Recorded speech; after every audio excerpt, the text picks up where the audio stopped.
14 अगस्त आज़ादी का दिन। मुल्क भर में खुशियां मनाई जा रही थी, लेकिन कराची के इलाके डिफेंस में वाक़े घर में सफ़े मातम बिछ गई।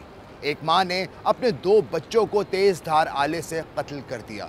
इस कहानी का बैकग्राउंड क्या है आपको बताते हैं। अदीबा की शादी उसके शौहर से तकरीबन 9 साल कबल हुई। 1 साल बाद पहला बच्चा पैदा हुआ।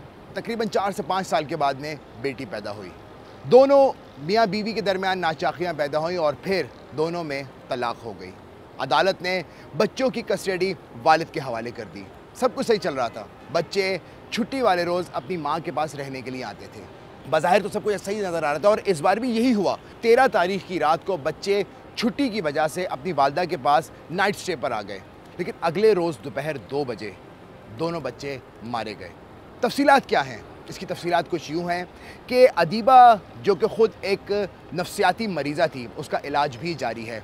उसने अपने सोते हुए बच्चों, जिसमें 8 साल का ज़रार और 4 साल की समिया शामिल हैं, उनको सोते हुए से उठाया, वॉशरूम में ले गई। बंगले के फर्स्ट फ्लोर पे वाक़े इस वॉशरूम में ले जाके उसने तेज़ धार आले से पहले अपने एक बच्चे का कत्ल किया और फिर दूसरी बच्ची का।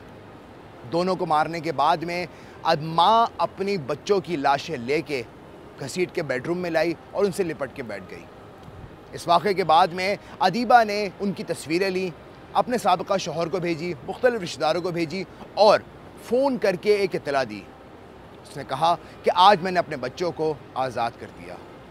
मौके पे यूँ ही शौहर को ये खबर पता लगी कि उसके बच्चों का इस बहीमाना तरीके से कत्ल कर दिया गया है। उसने फौरी तौर पे 15 पुलिस को इत्तला की। पुलिस मौके पर पहुंची और सामने देखा कि मुलजिमा अपने दोनों बच्चों के साथ बैठी हुई है। पुलिस ने फौरी तौर पे बच्चों की लाशों को अस्पताल मुंतकिल किया और ख़ातून को गिरफ़्तार कर लिया। अब तफ्तीश का आगाज़ हुआ। अदीबा इस वक्त पुलिस की कस्टडी में है, उससे तफ्तीश जारी है। आले कत्ल पुलिस ने बरामद कर लिया है और उसने अपना गुनाह भी कबूल कर लिया है। लेकिन इब्तदाई तफ्तीश में जो महरिकात सामने आए हैं उससे पता लगा है कि अदीबा अब तक की तफ्तीश में ये ज़ाहिर किया है, जो तफ्तीशी हुकाम ने भी इस बात की तस्दीक की है कि वो एक नफ्सियाती मरीज़ा है। तो अब इस केस का आगे क्या होगा, तफ्तीश इस वक्त जारी है। मुलजिमा ने अपना गुनाह कबूल कर लिया है। एक और कहानी इसी से मुतालिक मैं आपको बताऊँ।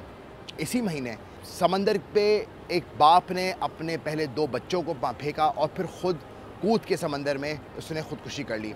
औरंगज़ेब आलम इस आदमी का नाम था, जो कि औरंगी टाउन 8.5 नंबर का रिहायशी था। कोर्ट से वापस आया था और उसके बाद में बच्चों के हमरा उसने डायरेक्ट ख़ुदकुशी कर ली। ये वाक़या था क्या?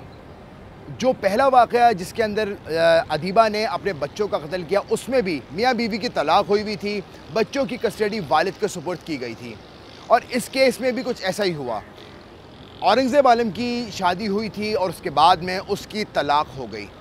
कोर्ट ने बच्चों की कस्टडी माँ के हवाले की। जो उनके ख़ानदानी ज़राए का कहना है कि उस दिन जिस दिन कोर्ट में ये फ़ैसला हुआ, दोनों मियाँ बीवी निकले, एक जगह जाके रेस्टोरेंट में बैठ के उन्होंने खाना खाया और फिर औरंगज़ेब घर वापस नहीं पहुँची तो ख़बर सोशल मीडिया के ज़रिए जब बच्चे के बारे में पता लगा, रात भर लोग ढूंढते रहे। औरंगी टाउन के रिहायशी थे ये और उसके बाद में अगले रोज़ अस्पताल पहुँचे और फिर तस्दीक की, क्योंकि गुज़िश्ता रोज़ से औरंगज़ेब को उनके दोनों बच्चों को ढूंढने की कोशिश की जा रही थी, जो कि रात भर घर नहीं पहुँचे थे।